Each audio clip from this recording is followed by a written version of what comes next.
நேற்று இரவு இடம்பெற்ற 2 துப்பாக்கிச்சூட்டு சம்பவங்கள் பெரும் பரபரப்பை உருவாக்கியிருக்கின்றன. இந்த 2 துப்பாக்கிச்சூட்டு சம்பவங்கள் காரணமாக 2 பேர் கொல்லப்பட்டிருக்கிறார்கள், 4 பேர் காயமடைந்து மருத்துவமனையில் அனுமதிக்கப்பட்டிருக்கிறார்கள். எனவே இந்த 2 சம்பவங்களிலும் என்ன நடந்திருக்கிறது என்பது சம்பந்தமாக விரிவாக விளக்கமாக முதலில் பார்க்கலாம். முதலாவது துப்பாக்கிச்சூட்டு சம்பவம் நேற்று 14ஆம் தேதி இரவு 7:50 மணி போல களுத்துறை வடக்கு பகுதியில் இடம்பெற்றிருக்கிறது. களுத்துறை வடக்கு பகுதியில் இருக்கக்கூடிய ஒரு சிறிய கிராமம் வாடிய மங்கட என்று சொல்லி, வாடிய மங்கட அங்க இருக்கக்கூடிய இலக்கம் 1 ஸ்டேஷன் வீதி, இந்த ஒரு முகவரியில் ஒரு கடை ஒன்று இருந்திருக்கு, ஒரு பலசரக்கு கடை உண்டு. அப்ப இரவு 7:50 மணி போல அந்த கடைக்குள்ள கஸ்டமர்ஸ் யாரும் இருக்கையில உரிமையாளர் மட்டும் தான், கடையினுடைய ஓனர் மட்டும் தான் தனியே இருந்திருக்கிறார். நான் நினைக்கிறேன் இந்த கணக்கு வழக்குகள் பார்த்திருப்பார் பொருளுக்கு. திடீரென்று கடைக்குள்ள பூந்த ஒரு துப்பாக்கிதாரி 9 மில்லிமீட்டர் கை துப்பாக்கியால பிஸ்டலால அந்த கடை உரிமையாளரை இலக்கு வைத்து துப்பாக்கியால சுடுறார். அதுல அந்த கடை உரிமையாளர் படுகாயம் அடைகிறார். இப்ப நீங்க படத்துல பார்க்கிற இவர் தான் அந்த கடையினுடைய உரிமையாளர். அவருடைய பேர் புஷ்பகுமார, அதாவது முழு பேர் சிரோன் புஷ்பகுமார. அவருக்கு 35 வயது. அவர் தான் இந்த சம்பவத்தில் படுகாயம் அடைகிறார். அதுக்கு பிறகு துப்பாக்கிச்சூட்டு சம்பவத்தில் ஈடுபட்ட அந்த துப்பாக்கிதாரி மோட்டார் சைக்கிள் ஏறி வழக்கம் போல தப்பி ஓடிட்டார்.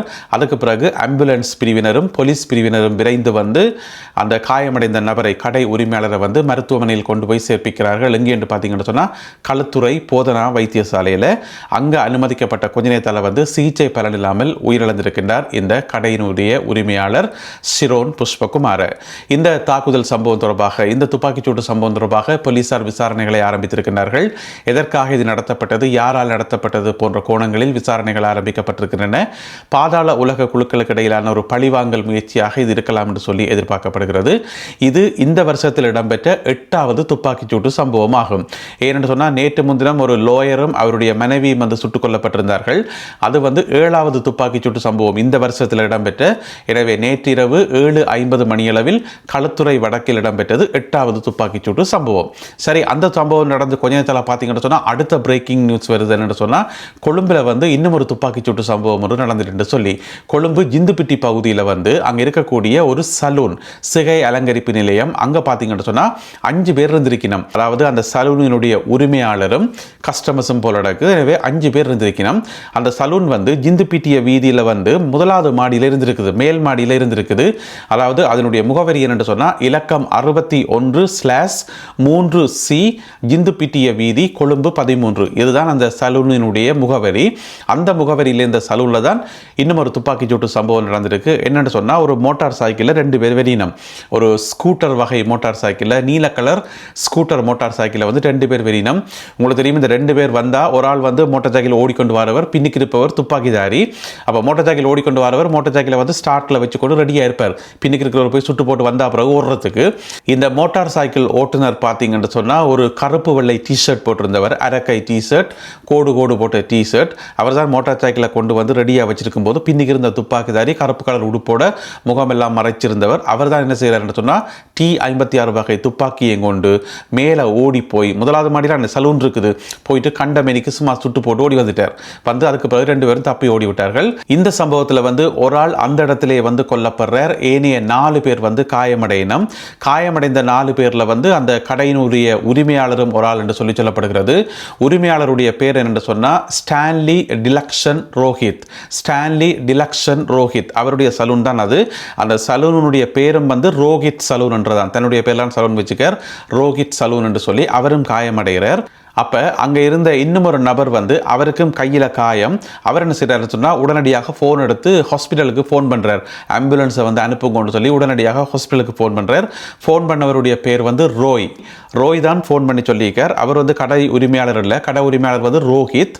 அப்போ ரோய் நான் நினைக்கிறேன் சில கஸ்டமரோ தெரியல. ஃபோன் பண்ணி சொன்ன பிறகு கொஞ்ச நேரத்தால் ஆம்புலன்ஸும் போலீஸாரும் விரைந்து பிறகு காயமடைந்தவர்கள் மருத்துவமனையில் அனுமதிக்கப்பட்டிருக்கிறார்கள். கொழும்பு தேசிய வைத்தியசாலையில் அவர்கள் அனுமதிக்கப்பட்டு சிகிச்சை பெற்று வருகின்றார்கள். காயமடைந்தவர்களுடைய நிலைமை இன்னமும் வளமைக்கு திரும்பல என்று சொல்லப்படுகிறது. அதாவது ஆபத்தான கட்டத்தை அவர்கள் தாண்டவில்லை என்று சொல்லப்படுகிறது. எனவே போலீசார் இது சம்பந்தமான விசாரணைகளை மேற்கொண்டு வருகின்றார்கள். இது கூட பாதாள உலக குழு உறுப்பினர்களுடைய ஒரு பழிவாங்கல் நடவடிக்கையாக இருக்கலாம் என்று சொல்லப்படுகிறது. ஏன்னு சொன்னால் அந்த பகுதியில் பார்த்தீங்கன்னு சொன்னால் 2 பிரபலமான பாதாள உலக குழுக்கள் இருக்குது. 2மே வந்து தமிழாக்கள் தான், தமிழ் பாதாள உலக குழுக்கள் தான். 2 குடும்பத்துக்கும் இடையில், அதில் வந்து 2 குடும்பத்துக்கும் இடையில் வந்து கனகாலமாக சண்டைகள் மோதல்கள் மாறி மாறி துப்பாக்கி சூட்டு சம்பவங்கள் என்று சொல்லி ஏற்கனவே நாங்கள் நிறைய காணொலிகளில் பார்த்துக்கிறோம். ஒரு ஆள் வந்து பூக்குடு கண்ணா என்று சொல்லி, எனவே அவையின் வேலையாக தான் இது இருக்கும் என்று சொல்லி முதல் கட்டமாக எதிர்பார்க்கப்படுகிறது. போலீசார் விசாரணைகளை மேற்கொண்டு வருகின்றார்கள். என்ன பிரச்சனை என்று சொன்னால், இந்த 2 குடும்பம் வந்து மாறி மாறி சுட்டபடி கடந்த காலங்களில் நிறைய சம்பவங்கள். அப்படி என்ன பெரிய பிரச்சனைன்னு தெரியல, அந்த பகுதியை வந்து யார் கட்டுப்பாட்டுக்குள்ள வச்சுக்கிற பிரச்சனைன்னு தெரியல. 2 குடும்பம் வந்து மாற்றி மாற்றி சுட்டு அந்த 2 குடும்பத்திலேயும் வந்து ஆட்கள் எண்ணிக்கை வந்து குறைஞ்சோண்டே வருது.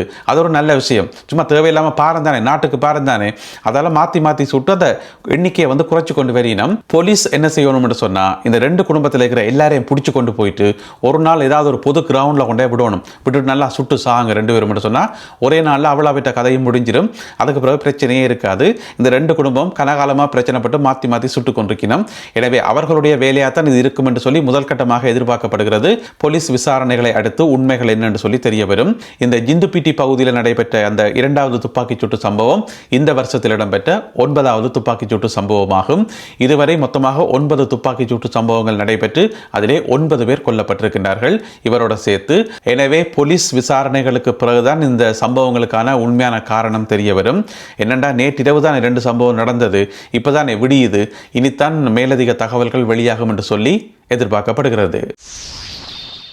சரி, கொழும்பிலையும் களத்துறையிலேயும் தான் இப்படி பிரச்சனை என்று பார்த்தா, அங்கால மட்டக்களப்பில் வாழைச்சேனையில் இன்னும் ஒரு பிரச்சனை. என்னென்னு சொன்னால், 2 காட்டு யானைகள் நகரத்துக்குள்ளே புகுந்து, வாழைச்சேனை நகரத்துக்குள்ளே புகுந்து பொதுமக்களை வந்து கண்டபடி தாக்கினதில் 2 பேர் நேற்று உயிரிழந்திருக்கின்றார்கள்.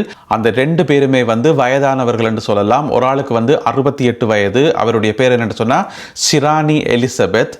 மற்றவருக்கு வந்து 66 வயது, அவருடைய பேர் என்னென்னு சொன்னால் அண்ணாமலை வேலும் மயிலும். இந்த 2 பேரும் தான் யானை தாக்குதலில் வந்து நேற்று உயிரிழந்திருக்கிறார்கள். இதை விட இன்னும் ஒரு 3 பேர் காயமடைந்து மருத்துவமனையில் அனுமதிக்கப்பட்டிருக்கிறார்கள். என்னென்று சொன்னால், காட்டு யானைகள் 2 திடீரென்று வழி தடுமாறி வந்துச்சோ இன்னும் தெரியல, திடீரென்று நகரத்துக்குள்ள புகுந்து அங்கிருந்த சைக்கிள், மோட்டார் சைக்கிள், ஆட்டோக்கள் எல்லாத்தையும் வந்து அடிச்சு உடைச்சு ஏறி மிதித்து அட்டகாசம் செய்து அப்புறம் பொதுமக்களையும் தாக்கித்தான் இந்த ஒரு சம்பவம் நடந்தது. எனவே வாழைச்சேனை நகர மையத்துக்குள் புகுந்த 2 காட்டு யானைகளால் 2 பேர் உயிரிழந்திருக்கிறார்கள். பிறகு பொதுமக்களால் அந்த 2 யானைகளும் வந்து காட்டுக்குள் விரட்டியடிக்கப்பட்டுள்ளன. நேற்று கிளிநொச்சி நகரில் ஒரு கண்டன கூட்டம் ஒன்று நடைபெற்றிருக்கிறது. என்ன கண்டன கூட்டம் என்று சொன்னால், பாராளுமன்ற உறுப்பினர் சிவஞானம் ஸ்ரீதரன் அவர்களுடைய ஒரு பதவி ஒன்று பறிக்கப்பட்டது தானே, அதாவது பாராளுமன்ற குழு தலைவர் பதவி. அதற்கு எதிராக அதை கண்டிக்கும் விதமாக ஒரு கண்டன கூட்டம் ஒன்று நடைபெற்றது கிளிநொச்சி கூட்டுறவாளர் மண்டபத்தில். இதில் வந்து ஏராளமானவர்கள் கலந்து கொண்டிருந்தார்கள். பாராளுமன்ற உறுப்பினர் சிவஞானம் ஸ்ரீதரன் அவர்களுடைய ஆதரவாளர்கள், பொதுமக்கள் மற்றும் கட்சி முக்கிய உறுப்பினர்கள் என்று சொல்லி நிறைய பேர் கலந்து கொண்டிருந்தார்கள். அவர்கள் வந்து தங்களுடைய கண்டனங்களை வந்து வெளிப்படுத்தியிருந்தார்கள். இந்த மாதிரி பாராளுமன்ற உறுப்பினர் சிவஞானம் ஸ்ரீதரன் அவர்களுக்கு எதிராக திட்டமிட்ட ரீதியில் நிறைய நடவடிக்கைகளை வந்து கட்சியினுடைய இன்னும் ஒரு தரப்பினர் வந்து செய்து கொண்டிருக்கிறார்கள். எனவே அது வந்து கட்சி யாப்புக்கு வந்து முரணானது, கட்சியினுடைய பாரம்பரியத்துக்கு எதிரானது என்று சொல்லி தங்களுடைய கண்டனங்களை அவர்கள் வெளிப்படுத்தியிருந்தார்கள். அது எங்களுக்கே பார்க்க தெரியுது, பொதுமக்களாகிய எங்களுக்கே பார்க்க தெரியுது. தமிழரசு கட்சிக்குள்ள வந்து உண்மையான தலைவர் வந்து சிவஞானம் ஸ்ரீதரன் அவர்கள் தான். சின்ன ஒரு எலெக்ஷன் மாதிரி ஒன்று வச்சவே இல்லை, அதில் வந்து அவர் தான் தெரிவு செய்யப்பட்டவர். பிறகு பார்த்தீங்கன்னு சொன்னால் அதுக்கிடையில் வந்து ஆப்பு வச்சாச்சு. அவர் தலைவராக இருக்கிறது யாருக்கோ பிடிக்கல போல இருக்கு. பிறகு பார்த்தீங்கன்னு சொன்னால் நீதிமன்றத்தில் கொண்டு போயிட்டு வழக்கெல்லாம் போட்டு அந்த வழக்கு தவணை கிடந்து இழுபட்டு இன்ற வரைக்கும் அவரால் வந்து அந்த தலைவர் பதவியை வந்து வகிக்க முடியலை. அதுக்கு பின்னால் இருக்கிறது எல்லாமே திட்டமிடப்பட்ட சதி என்றது அவ்வளோ பேருக்கும் தெரியும், அவ்வளோ தமிழ் மக்களுக்கும் தெரியும். எனவே அந்த சொல்லிவிடும், இந்த முழு பூசணிக்காயை வந்து சோத்துக்குள்ளே மறைக்கிறேன்னு சொல்லி அதே மாதிரி மறைச்சு தான் இந்த சம்பவங்கள் எல்லாம் நடக்குது. ஆனால் பொதுமக்களுக்கு எல்லாம் தெரியும், சிவஞானம் ஸ்ரீதரன் அவர்களை வந்து இழுத்து விழுத்தணும் என்றக்காக திட்டமிட்டு நடக்கிற நாடகம் என்றது அவ்வளோ பேருக்கும் தெரியும். எனவே அந்த கூட்டத்தில் கலந்து கொண்டவர்கள் தங்களுடைய கண்டனங்களை வந்து வெளிப்படுத்தி இருக்கிறார்கள். என்ன பிரச்சனை என்று சொன்னால், இன்றைக்கு எத்தனை பேருக்கு கடிதம் போதோ தெரியாது. நீங்கள் இந்த மாதிரி கட்சியினுடைய கட்டுப்பாட்டை மீறி கூட்டத்தில் கலந்து கொண்டு கண்டனம் தெரிவிச்சுக்கிறீர்கள், அதனால் நீங்கள் கட்சியிலிருந்து நீக்கப்படுகிறீர்கள் என்று சொல்லி எத்தனை பேருக்கு கடிதம் போதோ தெரியல. அப்படி ஏதாவது தகவல்கள் கிடைச்சா நாங்கள் அதை பிறகு இன்னும் ஒரு காணொளியில் பகிர்ந்து கொள்வோம். அடுத்ததாக இன்றைய கருத்தோவியம், அதாவது ஜானக வக்கும்பர என்று சொல்லப்படுற ஒரு ஆள் ஜனாதிபதி அனுரகுமார திசாநாயக்க அவர்கள் மேலே ஒரு குற்றச்சாட்டு என்று சொன்னவர். என்ன குற்றச்சாட்டு சொன்னவர் என்று சொன்னால், அவர் தனிய நாட்டை நிர்வகிக்க விரும்புகிறார். அவர் யாருடையும் கதைக்காமல் யாருடையும் கலந்து உரையாடாமல் தனியவே நாட்டை நிர்வகிக்கிறார் என்று சொல்லி ஒரு குற்றச்சாட்டை தான் முன் வச்சவர். இங்கால பார்த்தீங்கன்னு சொன்னால் மஹிந்த ராஜபக்ஷ அவர் யோசிக்கிறார், அப்பாடா நான் தப்பிட்டேன் என்று சொல்லி யோசிக்கிறார். ஏன் சொல்லுங்க பாப்போம். அங்கால ஒரு படம் ஒன்று அந்த படத்தை காட்டுறார். ஏனென்றா அந்த படத்தில் முழு பேர் நிற்கணும், எல்லா ராஜபக்ஷாக்களும் நிற்கணும். அப்போ அவர் சேர்ந்து தானே ஆட்சி செய்தவர். குடும்பத்தில் இருக்கிற அவ்வளோ பேருக்கும் பதவி கொடுத்து தானே ஆட்சி செய்தவர். அவர் தனியாக நாட்டை ஆட்சி செய்தவர் என்று சொல்லி யாருமே சொல்ல முடியாது. இப்படி ஒரு குற்றச்சாட்டை அங்கே சொல்லவே முடியாது. ஏனென்று சொன்னால் அவர் குடும்பத்தில் இருக்கிற அவ்வளோ பேரையும் சேர்த்து கொண்டு தான் ஆட்சி செய்தவர்.